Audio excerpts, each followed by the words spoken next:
autorités étatiques, insulaires, mais aussi représentants de différentes localités de la région. Elle a servi de cadre pour les différents intervenants de mettre l'accent sur l'importance de cette dernière source de vie. Reportage compte rendu de Samira Abdelwahid.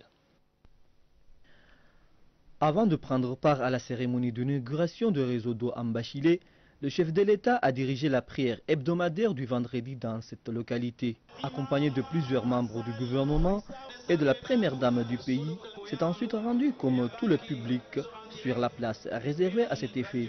Pour le notable local, le chef de l'État leur a surtout ramené une mine d'or. De sa part, le vice-président en charge de l'énergie a tenu à rappeler les efforts déployés par la localité de Mbachilé. Quant au président de la République, dans sa prise de parole, il a appuyé l'idée qui soutient les assises nationales, celle de se prendre en charge. Il a ensuite rappelé l'importance de l'énergie, l'eau surtout comme source de vie. La fin de la cérémonie a été marquée par l'inauguration proprement dite lorsque le chef de l'État coupe le ruban bleu en signe d'ouverture officielle de ce réseau d'eau. Les différentes commissions assises nationales sur les 42 ans d'indépendance ont procédé ce vendredi au Palais du Peuple à Hamdamba à la séance de présentation des recommandations issues des travaux des séances plénières. Au terme des présentations, des participants ont bien voulu nous confier leurs réactions. Nous vous proposons de les suivre. À chaque fois, il y a conscience, il y a toujours des dispositions qui mettent en cause toute révision.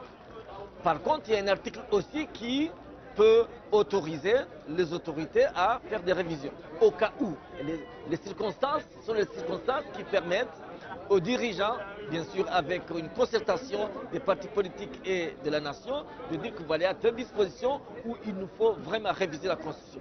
Sinon, si les dispositions prises pour réviser la Constitution ne méritent pas, on ne voit pas pourquoi on va aller vers une révision de la Constitution. Pour lutter contre l'instabilité politique, l'instabilité constitutionnelle, la multiplication des partis, je proposerais d'avoir 2 partis. Les recommandations issues de ces assises ont montré que les institutions politiques que nous avons aujourd'hui ne tiennent pas la route. Et d'abord parce qu'elles sont très coûteuses et elles ne sont pas fonctionnelles.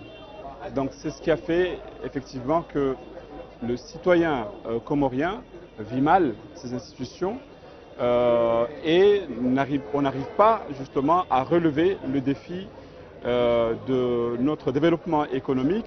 Nous embrassons cette idée de ne pas toucher la tournante, c'est ce qui était prononcé dans les thématiques et dans les conclusions finales. Donc nous espérons que cette tournante va conduire dans la paix de notre pays. Et nous espérons que le président qui est maintenant va tenir cette promesse de ne pas toucher cette tournante. L'exposition au village des Assises a été un événement de taille qui a pour objectif de mettre en valeur les objets d'art made in Comores. Reportage de Samira Abdelwahid et Saïd Ibrahim. Les artisans comoriens cachent derrière eux un véritable talent. Ils ont la capacité de fabriquer des objets de valeur qui impressionnent les Comoriens aussi bien que les touristes. Parmi les objets intéressants, il y a la transformation des déchets en objets d'art. Les pneus, mais aussi les objets anciens comme les passoires. Selon Takidine Ali, il est fabriqué à l'aide des objets non métalliques. Les Comores possèdent une richesse grâce à son véritable talent. Selon ces artisans comoriens, l'avenir de l'art repose sur la coopérative artisanale entre les Comoriens. Les Comores disposent aujourd'hui d'un centre artisanal inauguré à Benamaji Sandra il y a peu de temps.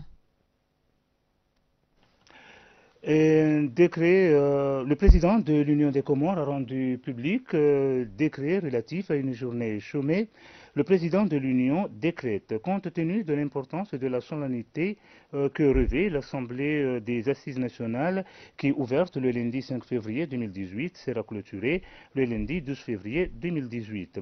Cette journée du lundi 12 février 2018 est déclarée chômée et payée sur l'ensemble du territoire national.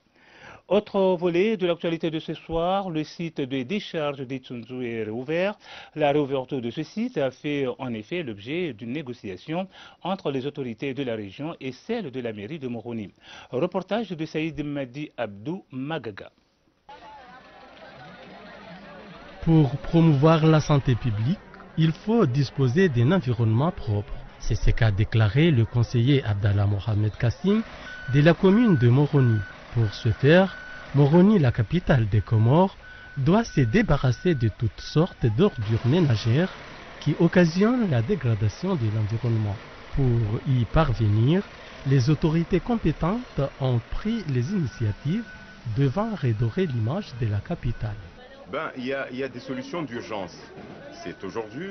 Et puis après, les solutions durables, il faut que tout le monde s'assoie autour d'une table pour étudier ensemble. C'est-à-dire, il faut qu'on arrive entre la commune de Moroni et les communes d'Itsanda, nous asseoir et puis créer cette espèce d'intérêt urbain. Les deux communes d'Itsanda et puis la commune de Moroni, on doit mettre ensemble une plateforme d'intérêt communal. Pour qu'il y ait une solution durable, la population de la région d'Itsanda et Adjou, où se situe le site de décharge, estime qu'une négociation s'impose. À en croire Ali Ahmada, notable de la région. Les responsables de la commune de Moroni sont disposés à négocier avec les responsables de la région d'Itsanda.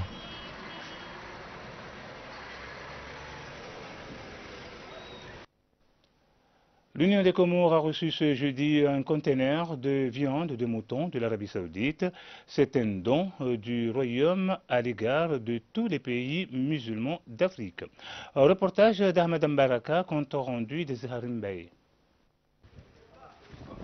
C'est l'ambassadeur de l'Arabie Saoudite aux Comores qui a remis ce don à Abdou Salami Halidi, directeur administratif et financier du ministère des Finances. Ce conteneur de viande de mouton venant de l'Arabie Saoudite témoigne de la solidarité et l'amitié existant entre les deux pays. Selon Abdou Salami Halidi, le Royaume d'Arabie Saoudite soutient les Comores dans plusieurs secteurs. C'est un don qui nous est attribué et je voudrais saisir cette occasion pour montrer le témoignage que l'Arabie Saoudite, c'est un pays très ami, très frère, qui nous aide dans plusieurs secteurs comme l'éducation, comme la santé, comme les infrastructures, etc., etc. Pour le directeur administratif et financier, c'est le ministère des Finances qui est en charge de ce don. Rappelons que plusieurs pays musulmans l'ont reçu, dont la plupart sont africains. Chapitre sport de cette édition, Gaïa Club d'Omdé accueille ce dimanche au stade de Moroni un lao des Sportivo do Sorgo de Mozambique. Il s'agit là des matchs allés comptant pour le Champions League continental. À domicile, les protégés de Prab Augustin et Lucien Silla sont plus ou moins confiants quant à une issue heureuse à cette rencontre entre Comores et Mozambique. Reportage de Yassine Mlemengou, compte rendu de Sofiati Ibrahim.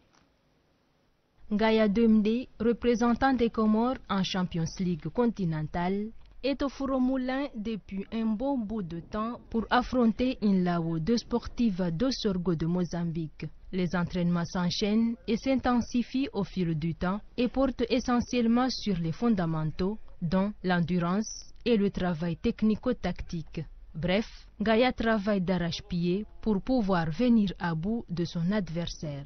Le coach appelle les supporters à apporter leur concours. On est prêt parce que ici c'est nous les matchs à domicile. On est prêt tactiquement, on est prêt mental, on est prêt au niveau des forces. Les supporters viennent nombreux, on supporte l'équipe Gaïa dimanche.